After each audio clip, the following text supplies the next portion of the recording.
එතකොට දෙවනි ඉන්ටර්පොලේෂන් එකේදී කරන්න බෑ මෙන්න මේ ටික සලකනවා 150 ටික සලකනවා. එතකොට එනවා 2783 sorry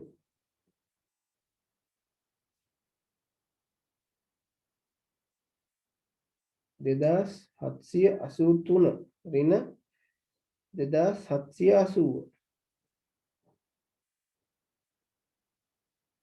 සූතුන 2780 0.1 ඍණ 0.5. එතකොට මේකේ ප්‍රෙෂර් එක කොමන් ෆැක්ටර් එක. එතකොට ඊළඟ එක මේක සමාන වෙනවා Hg2 ඍණ 2780 බෙදනවා 0.16 ඍණ 0.5. මේකෙදී ආයනවා අපිට එතකොට Hg2 කියන එක ලියන්න පුළුවන්. Hg2 කියන එක ලියන්න පුළුවන් බං. එයාට ටික එහෙම උනේ 2780ක් එකතු වෙන්නේ 2780ක් එකතු වෙනවා. එහෙමයි. එතකොට මෙතන ඇතුළ වෙනස් වෙනවා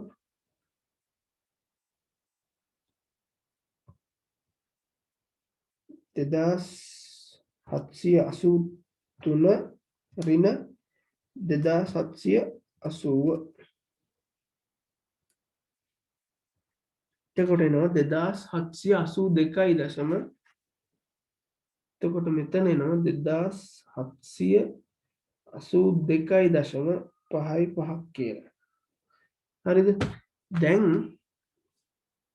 අපි දන්නවා 0.16ට අදාළ 100 දී Hg එක දන්නවා 2687.25 කියලා. 150ට අදාළ එන්තැල්පිය දන්නවා 2782.55 කියලා.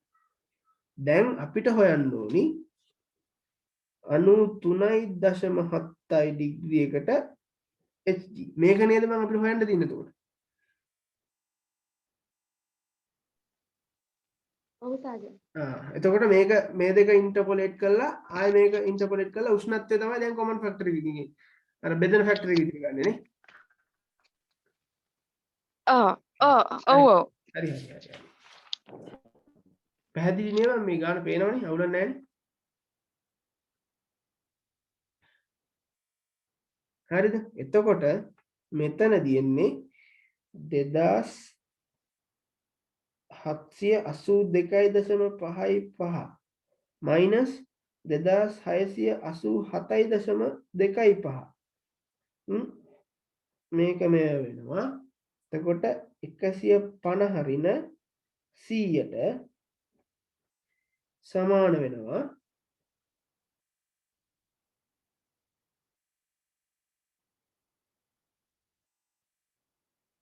මෙතන බං 93 එකතු වෙන මොකුත් නැහැ නේ. ඔක්කොම අඩු වෙනවනේ වෙන්නේ නේ.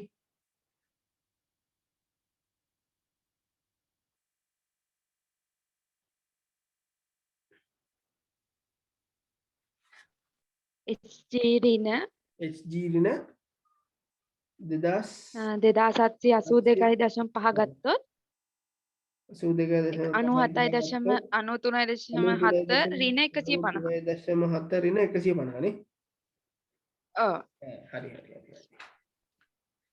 දැන් බං එතකොට මේක ගත්තොත් මේක ඉන්ටර්පොලේට් කරලා අපිට එන Hg එක තමයි 0.16 දී 93.7 ඩිග්‍රී සෙල්සියස් වල Hg. ඒ කියන්නේ මේ එන්නේ superheated steam enthalpy නේද බං? superheated steam enthalpy. එතකොට මේ එන්නේ HV නේද? ඔව්. හරි. එතකොට HV කියන එක ලියන්න පුළුවන්. HV කියන එක ලියන්න පුළුවන්.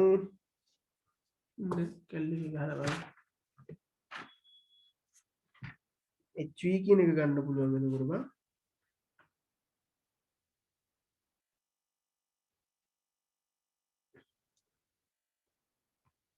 2700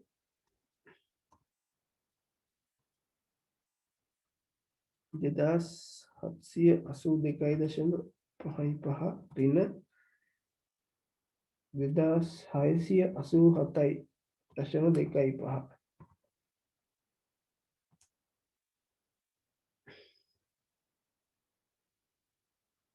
අඩි කරන්න ඕනි 93යි 93.7 ඍණ 150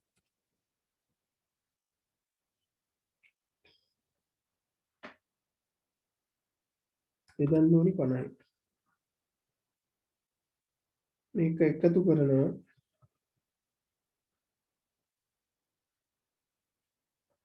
මේක එකතු කරනවා 2782.55ක් එතකොට එනවා 2675යි 4යි 2ක් 2යි 4ක් sorry එතකොට HG කියන එක එනවා 2675.24 කිලෝ ජූල්ස් per කිලෝග්‍රෑම් ඊට පස්සේ බං අපි හොයාගත්තනේ HV හොයාගත්තා නම් දැන් අපි දන්නවා අපි හතරවෙනි පාර්ට් එක ගත්ත විදිහට 2LV 2LHV 2LHV කියලා කියන්නේ දැන් L අපි දන්නේ L තමයි හොයන්න ඕනි L දිනනවා 2675.24 වැඩි කරනවා දෙකෙන් එතකොට එනවා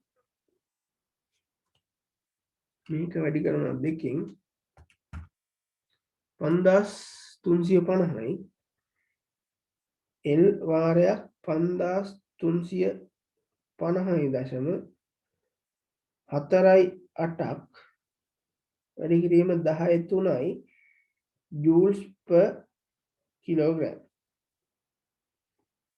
ජූල්ස් per කිලෝග්‍රෑම් කියනවා මේක දිනන හතරවෙනි සමීකරණය විදිහට හරිද දැන් හරිනේ මේ ටික හරි දැන් අපි ගන්නවා දෙවෙනි පාර්ට් එක හදන්න දෙවෙනි පාර්ට් එක කියලා කියන්නේ HS minus HC හරිද මේකෙදි අපි දන්නවා at 1.7 bar වල dry saturated to n steam මෙන්න dry saturated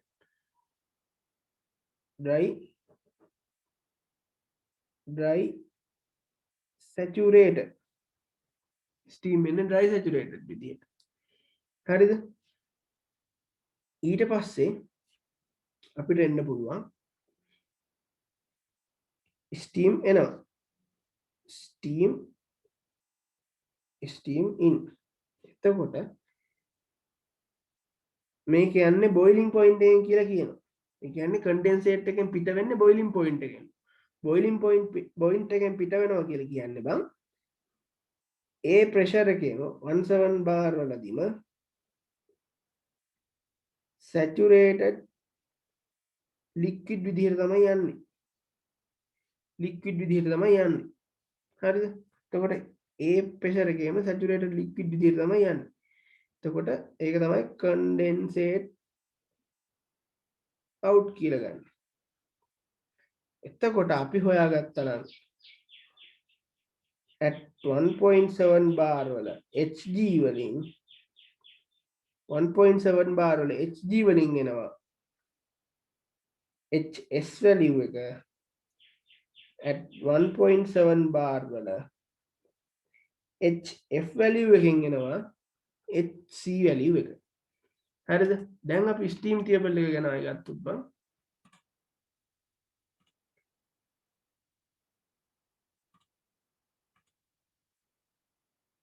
දැන් steam table එකේ අපි හොයන්න ඕනි saturated. මොකද dry saturated කියලා තියෙනවනේ. දැන් අපි saturated විදිහට බලනවා. අපිට කීයද ආවේ 1.7 bar. 1.7 bar වල කීයද ප්‍රෙෂර් එක? sorry HS කීයද? HS කියන්නේ HG 1.7 bar වල HG 1.7 bar වල HG කියලා කියන්නේ මෙන්න මේක 1.7 bar 115යි 2699යි 2699යි kilojoules per kilogram HC කියලා කියන්නේ 483යි මේ තියෙන්නේ HC මේ තියෙන්නේ HF තමයි HC කියලා කියන්නේ එතකොට 1.7 දී HF කියන්නේ HC නම් HC කියන එක ගන්න පුළුවන් 483යි kilojoules per kilogram එතකොට අපිට මේක කෙලින්ම දැන් මෙතන එකම උෂ්ණත්වයකින් dry saturated ඇවිල්ලා dry saturated ඇවිල් steam ආපු steam saturated liquid විදිහටම යනවා නම් මෙතන temperature difference එකක් නැහැ. එතකොට අපි ගත්තා T steam සමානයි T condensate. T steam සමානයි T condensate කියලා. හරිද?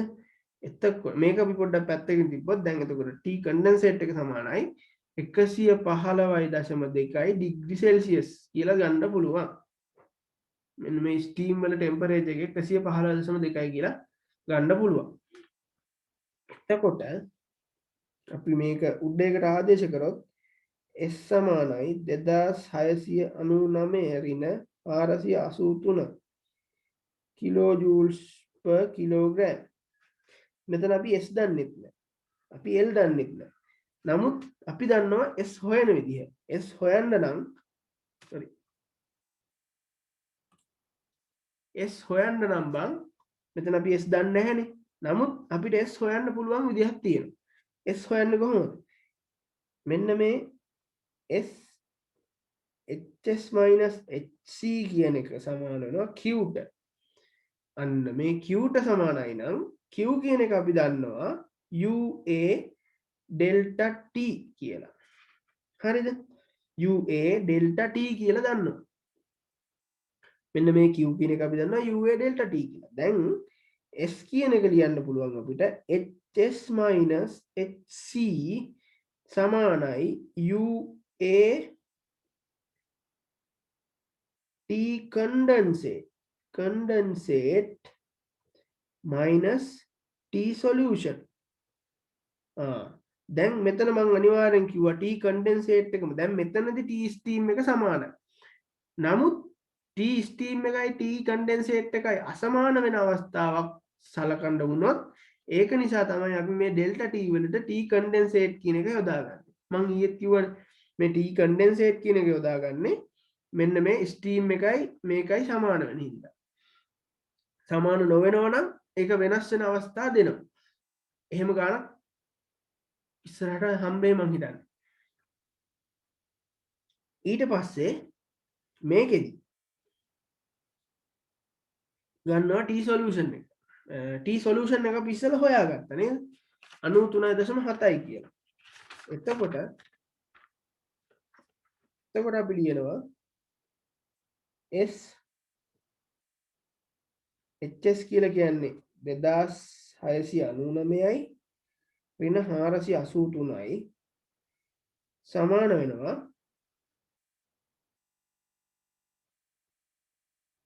U කියන එක අපි ගානේ දත්තයක් විදිහට දීලා තියෙනවා බං. U කියන එක දීලා තියෙනවා 30යි කියලා. sorry U කියන එක දීලා තියෙනවා 2.8යි කිලෝවොට් කියලා. කිලෝවොට් meters per kelvin කියලා. and area එක දීලා තියෙනවා 30යි කියලා. T condensate එකේ උෂ්ණත්වය මෙන්න මෙතනින් අපි ගත්තා. මේ තියෙන්නේ TC කියලා කියන්නේ 115.2යි.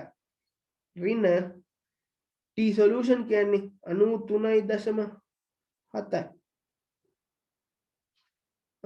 දැන් අපිට හොයාගන්න පුළුවන් මෙතනින් මේ සමීකරණය සුදු කරලා අපි ගන්න පුළුවන් අපිට S ගන්න හොයන්න පුළුවන්.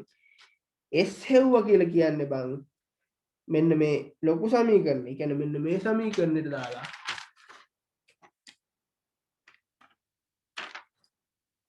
S හෙව්වා කියලා කියන්නේ sorry මෙන්න මේ S හෙව්වා කියලා කියන්නේ මෙන්න මේ සමීකරණයට දාලා L හොයන්නත් පුළුවන් S කියන එක දන්නවනම් S වලින් L හොයන්න පුළුවන් L කියන එක දන්නවනම් F හා V හොයන්න පුළුවන් දැන් ඔයක සුළු කරගෙන ඉන්න ඕනේ නෑනේ එතකොට දැන් මෙතන සුළු කරලා S එක හොයා ගන්නවා දැන් මෙතන තියෙන්නේ කිලෝ ජූල්ස් වලින් මේ S වලට ආදේශ කරද්දී ඒකක ගැන පොඩ්ඩක් සැලකිලිමත් යන් මෙතන ඊට පස්සේ එන්නේ දැන් L වලට නම් බලන් වලට ආවේ අපිට මේ ජූල්ස් per kilogram මෙතනින් එන්නේ කිලෝ ජූල්ස් විදිහට දැන් මේක S සුළු කරන්න පුළුවන් නමුත් S සුළු කරලා ඉස්සරහට යනකොට මේ S වලට එතකොට 10 3න් වගේ වැඩි කරලා එහෙම ගණනක් දාන්න වෙනවා ඒකක ගැන සැලකිලිමත් යන් ගණන් සුළු කරද්දී මම ඉස්සෙල්ලා අර ඉන්ටර්පොලේෂන් ගත්ත විදිහ තේරුණා නම් තේරුම් නැත්තම් කියහම මේ මාත් දැන් තමයි අහගත්තේ මේ මාත් කලින් දැනන් හිටියේ නෑ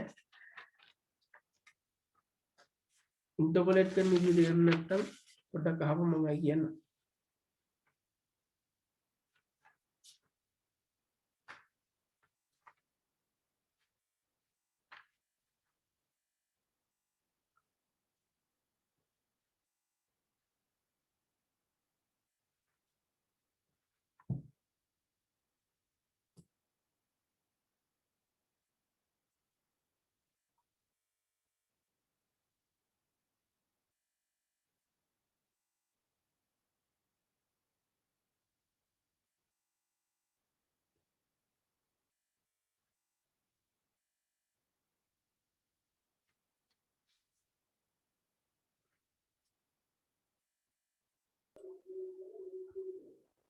එතකොට මේකද කිව්වේ BPR එකක් රයිස් එකක් තියෙනවා නම් අනිවාර්යයෙන්ම සුපර් හීටඩ් ස්ටීම් වෙනවා enthalpy of vapor කියන්නේ HV හොයද්දී සුපර් හීටඩ් ටේබල් එක යොදා ගන්නවා ඒක තමයි මේක කිව්වේ ඉස්සෙල්ලා මටත් ඒක පැටලෙලා තිබ්බා මේ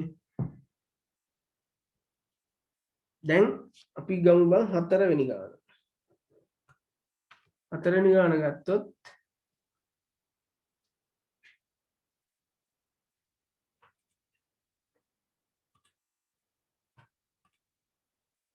හතරවෙනි ගාන ගත්තොත් මේකෙදි බං මේකෙදි පොඩි වෙනසක් තියෙන්නේ a single effect evaporator produces 5 kilograms of 50% එතකොට single effect evaporator එකක් single effect evaporator එක thick liquid concentration sorry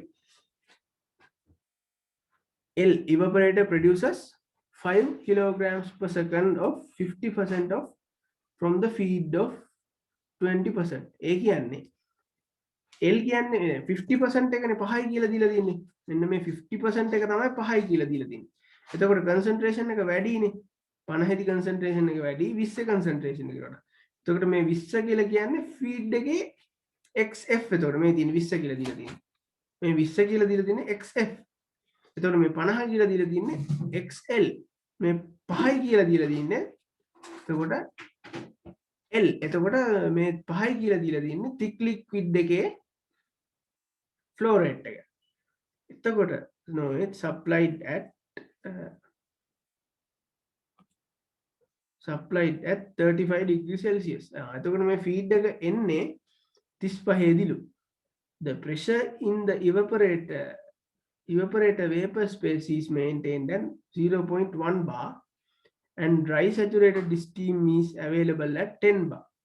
The overall heat transfer coefficient is 2.8 and boiling point rise මෙතනත් boiling point rise එකක් තියෙනවා බා.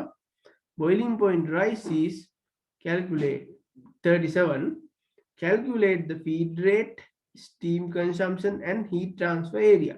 ඒ කියන්නේ feed rate කියන්නේ F හොයන්න ඕනි steam consumption කියන්නේ S හොයන්න ඕනි heat transfer area කියන්නේ A හොයන්න ඕනි the enthalpy of sodium hydroxide solution above datum 0. දැන් අපි ඉස්සෙල්ලා ගත්තේ බං අපේ datum temperature එක 0යි. එහෙම නැත්නම් 273 කෙල්වින් කියලා ගත්තා. එතකොට තමයි අර TF ඍණ T බිඳුව කියලා ගත්තේ. නමුත් datum line එක බිඳුව නොවෙනවා නම් අන්න එතකොට enthalpy එක ලියන්න පුළුවන් H සමානයි A ධන BT කියලා.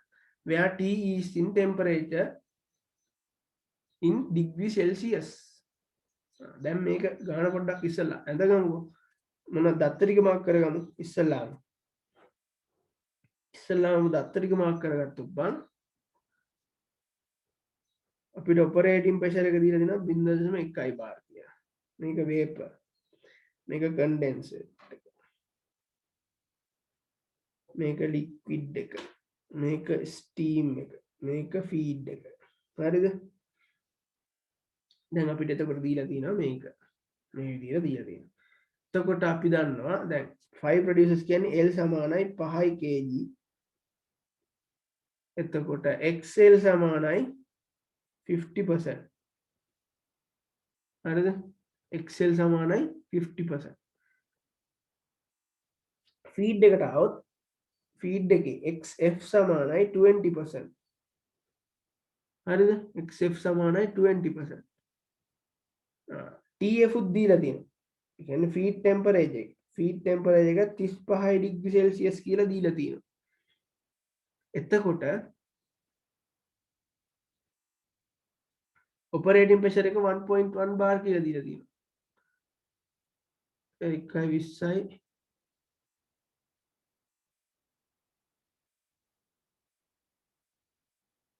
කන්ඩෙන්සේට් මේ ස්ටීම් එක එනවලු 10 බාර් වලින්. ඒක එන්නේ ඩ්‍රයි සැචුරේටඩ්. මෙතනදී කන්ඩෙන්සේට් එකේ ටෙම්පරේචර් එක ගැන කිසි දෙයක් සඳහන් වෙලා නැති නිසා අපි ඇසියුම් කරනවා කන්ඩෙන්සේට් එකේ ටෙම්පරේචර් එකත්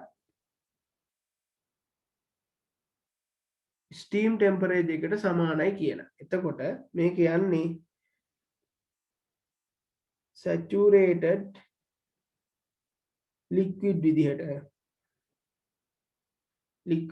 තමයි යන්නේ. saturated liquid විදිහට යන්නේ. මෙතනත් boiling point rise එකක් දීලා දිනවා අපිට. boiling point rise එකක් දීලා දිනවා 37යි කෙල්වින් කියලා. දැන් අපි boiling point rise එක ගත්තොත් rise එක ආවොත් මොකද්ද කරන්නේ?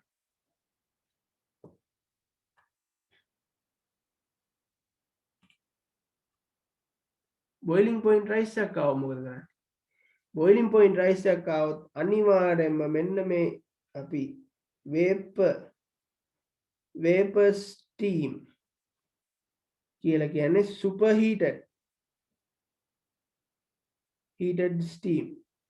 එතකොට HV හොයනකොට superheated හොයනකොට HV හොයනකොට superheated table යොදා ගන්න.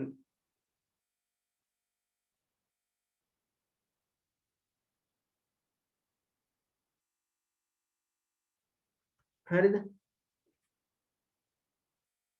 එතකොට පළවෙනියටම අපි කරන්න ඕනේ මොකද්ද? ගාන හදන්න. දැන් ගානේ දත්ත ටික දන්නවා දැන්. හරිද? දැන් ගාන දත්ත ටික දන්නවා. පළවෙනියටම අපි කරන්න ඕනේ මොකද්ද? assumptions ගන්නවා. assumptions ටික ලියනවා. දෙවෙනියට මොකද්ද කරන්නේ? material balance දානවා. මොකද්ද පළවෙනි material balance එක? feed එකට දානවා material balance එක. feed එකට material balance එක දැම්මොත් F සමානයි L ධන V. එතකොට F කියන එක දන්නේ නැහැ. L සමානයි 5යිලු ධන V. මේ ගන්න පළවෙනි සමීකරණය කියලා. ඊළඟ එක දානවා material balance එක දානවා solute එකට. ඊළඟ material balance එක දානවා solute එකට. හරිද? ඊට පස්සේ ඒක ලියනවා FXF සමානයි LXL ධන VXV කියලා. දැන් අපි assume කරන හින්දා XV සමානයි 0 කියලා අපි ගන්න නිසා අපි ලියනවා මෙතන FXF සමානයි LXL කියලා. දැන් XF දන්නවා XL දන්නවා L දන්නවා. එතකොට අපිට හොයාගන්න පුළුවන් F පුළුවන්. F කියන්නේ එතකොට XF කියලා කියන්නේ 20යි 20%, L කියලා කියන්නේ 5යි මේක 50%. එතකොට අපිට ඉබේටම F හොයාගන්න පුළුවන්. ඉබේට කියන්නේ නිකම් F වෙනවා F සමානයි 12.5 කියලා. kilograms per second කියලා. හරිද? එතකොට ඊළඟට F සමානයි මෙච්චරයි. එතකොට ඕකෙන් අපිට ගන්න පුළුවන් ඒක නිසා එම නිසා V සමාන වෙනවා 7.5 kilograms per second වලට. හරිද? 7.5. හරිද? දැන් අපි සාමාන්‍ය දැන් ඊළඟට මොකද තුන්වෙනි පියවර වෙන්නේ? Energy balance. තුන්වෙනි පියවර තමයි එනර්ජි බැලන්ස් කියන්නේ. එනර්ජි බැලන්ස් දාන්න කොහොමද? එනර්ජි බැලන්ස් කියන්නේ E in සමානයි E out. මම මේක අය මේ අර සමීකරණ ලියන්නේ නැහැ. ඔබලා ඒක ලියහන් අනිවාර්යෙන් වුණාට. F HF ධන S HA minus HC සමානයි L HL plus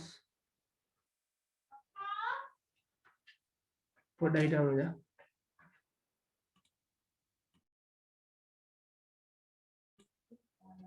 මේ දැන් ඊට පස්සේ බං V සමානයි HL.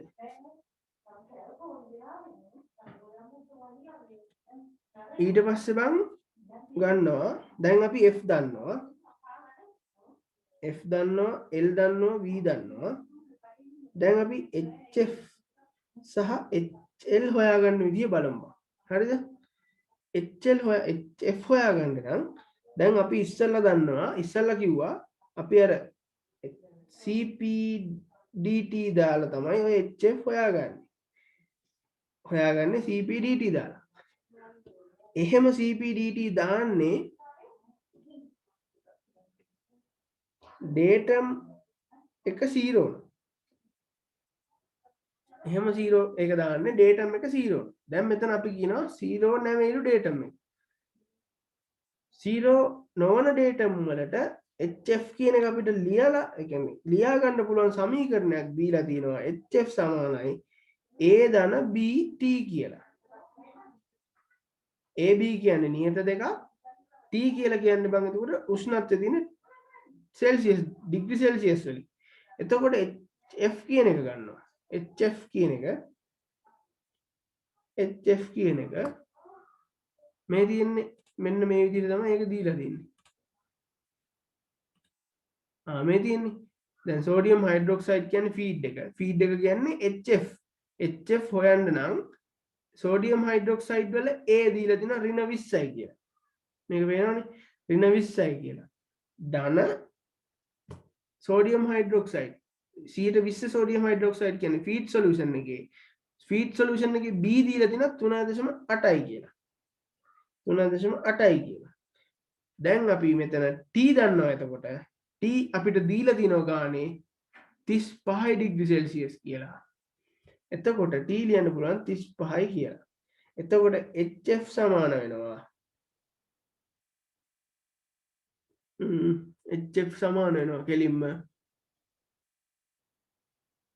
113යි කිලෝජූල් per kilogram. HF සමාන වෙනවා 113යි